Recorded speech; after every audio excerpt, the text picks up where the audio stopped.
देखो यो जग्गामा चाहिँ एकदम ब्याङ्क पनि रहेछ, नबिल ब्याङ्क भन्ने। अनि मान्छेको पनि घुइँचो रहेछ यहाँ। यहाँ फेरि एमजीको गाडी पनि छ एकदम दामी देख्ने। अनि यहाँ एकदम सेवा किचन। यहाँ चाहिँ फेरि एकदम के अफिस पनि रहेछ गाउँको पञ्चायत अफिस। निकै राम्रो रहेछ यो गाउँ, यसो विचारमा बुझ्दाखेरि चाहिँ डेभलप भएको ब्याङ्कहरू भएको। दुवै यहाँ पनि फेरि अहिले जस्तै एउटा सानो ड्याम बनाउँदैछ। कहिलेदेखि सुरु हुने रहेछ यहाँ पनि ड्याम बनाउँदाखेरि बनिँदो रहेछ। यहाँ फेरि पहिला गएको यहाँ त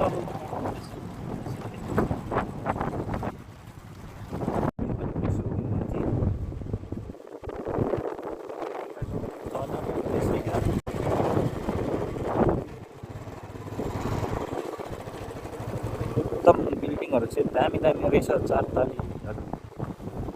अनि ब्याङ्क पनि रहेछ यो टेम्परीमा। यहाँ चाहिँ नेपालको झन्डा फहराइरहेको छ माथि। अनि यहाँ चाहिँ अफिस होला सायद, तातो पनि यहाँ ढुङ्गा अब।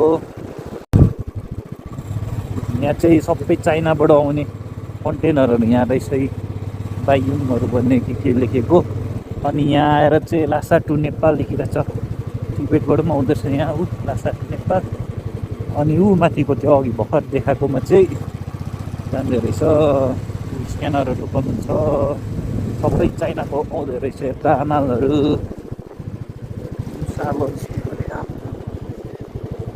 लु फेरि के आएछ, सबै एन्ट्री ओके भएर चाहिँ उता जाँदो रहेछ। टिबेटबाट पनि आउँदैछ लासा टु नेपाल। गाइस यो कन्टेनर चाहिँ सबै चाइनाको रहेछ, किनभने नम्बर प्लेटमै चिनिन्छ। यी चाइनाको नम्बर प्लेट पछि चाइनामा यी सबै अगाडि चाइना यता नेपाल।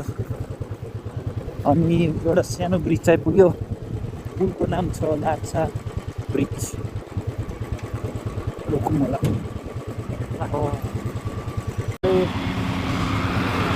गाडीहरू चाहिँ ठुलो गाडी छ त हो, यो पनि चाहिने छ।